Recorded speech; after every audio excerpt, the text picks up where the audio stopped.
Hey, welcome back, guys. All right, so Doctor Sleep, the sequel to The Shining, uh, picks up really right after The Shining ends. Just carries on.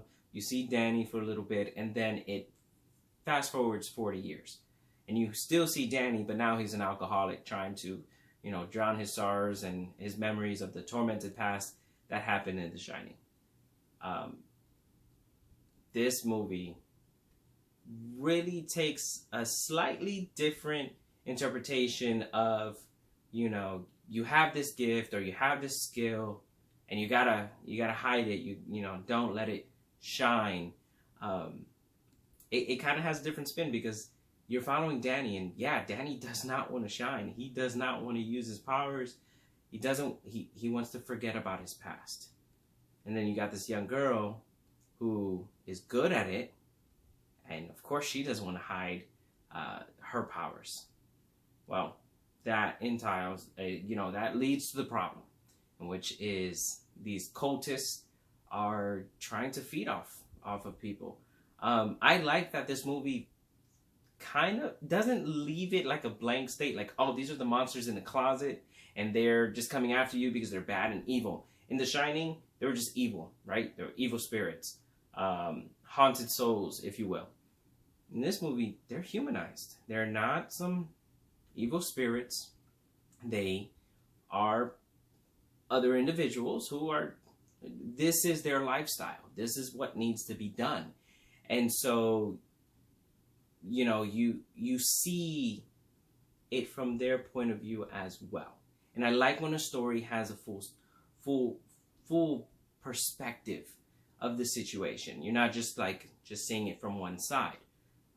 So I think that the director, I think the story writers, they really fleshed out the story as much as they could. I really enjoyed that. The acting, you got Ewan McGregor as Danny.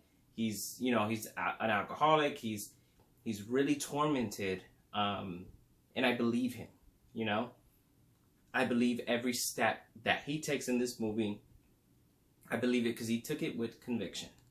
And then, as far as the antagonist, Rebecca Ferguson is amazing. She really wants this little girl, right? She really wants this girl in her grasp, and you see it in the trailer, and it portrays in the movie. Like, there are times I'm scared of her, and this actually, now that I say that, this horror film really isn't scary. It's not one of those movies where you want to see, oh, I want a good scare. No, not at all. The Shining was a little bit more horror oriented than this one. However, it does give you maybe a jump scare here or there, but it's nothing like other movies, especially around the Halloween season. But Rebecca Ferguson's character, yeah, like when she was mad, I was like, oh, someone's in trouble. And I really appreciated her acting. But the best acting, by far, is that little girl's. All right, is Abra, as her character name is. Kylie, I think it is, or Kaylee. I hope she gets more parts. I hope she goes places, because I know that she will shine, no pun intended. She is going to be a star if she continues. Actually, her scenes were the ones that really I remember the most. So that was great. Visually, this movie, I mean, it's pretty practical. There is magic elements, sure, but I believe it's more smoke and mirrors than CGI. I could be wrong about that. I just didn't like, there's like a shootout scene, and sometimes when the people got shot, I don't know, I didn't buy it. I was like, okay, that looks really fake. I don't know. That's just me nitpicking, honestly. Because outside of that, yes, it looked good. It looked good. It is a 2.5 hour movie. 2 hours, 36 minutes. When you drink as much water as I did right before the movie, you feel it. However, I don't think that I saw any parts where I wanted to cut it out. Like everything that was shown was necessary, and so therefore I didn't feel like I wasted my time. Okay. But did it do its job? That's where I'm kind of on the fence. because I don't know what the job was besides entertainment. It wasn't a horror film, right? Definitely wasn't an action film. I don't feel like it had any elements of drama. So I don't know where it wanted to be. It was a good movie. It was a sequel. And so therefore, that was good. But no, this isn't a horror film. So don't go into that. You're not going to laugh at this movie. It's not a comedy or anything like that. I will say, prior to me ending it, because it goes with the category of, is it worth it?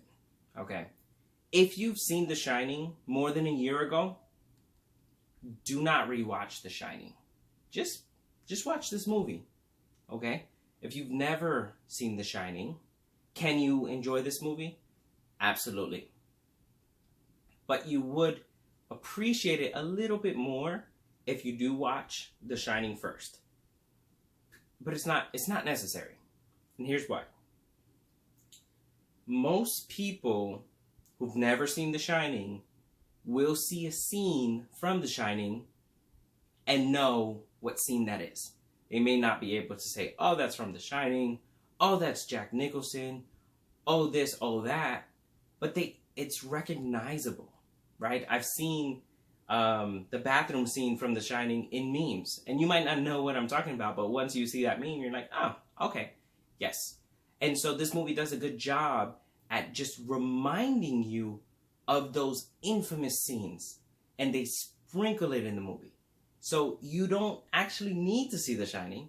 But if you have, again, if you've seen it a while ago, then that's fine. That's all the memory you need of The Shining.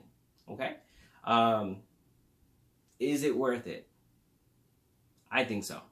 I think it was worth a normal movie ticket price. Whatever it be. $9.99 or depending on where you live, $11, $12. Sure. More than that, I wouldn't. I wouldn't go back and watch this movie either. Okay? So this is kind of like a one-time watcher for me. A one-time in a while watcher. Okay? Difference. I could wait another year and watch it again. There's other movies where I say one-time watch and I'll never pick it up again.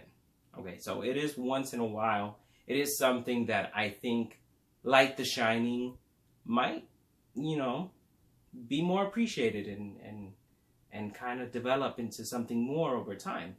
But for right now, yeah. If you saw The Shining, go watch it. If you didn't, and you just want to enjoy yourself for 2.5 hours, go watch it. There are some scenes in this movie where you're like, all right, I can get behind this. All right, so I enjoyed it. How many eyes? Let's wrap this up. We're giving it 4. 4 eyes. I want to give it more, but I got to be realistic about it as well. So there you have it. Dr. Sleep, 4 eyes. If you've seen it, let me know. You agree? You disagree? Have you seen The Shining? Let me know. Comment below. Follow us. Facebook, Twitter, Instagram. Like this. Share it. Do what you got to do. And, well, I'll see you next time.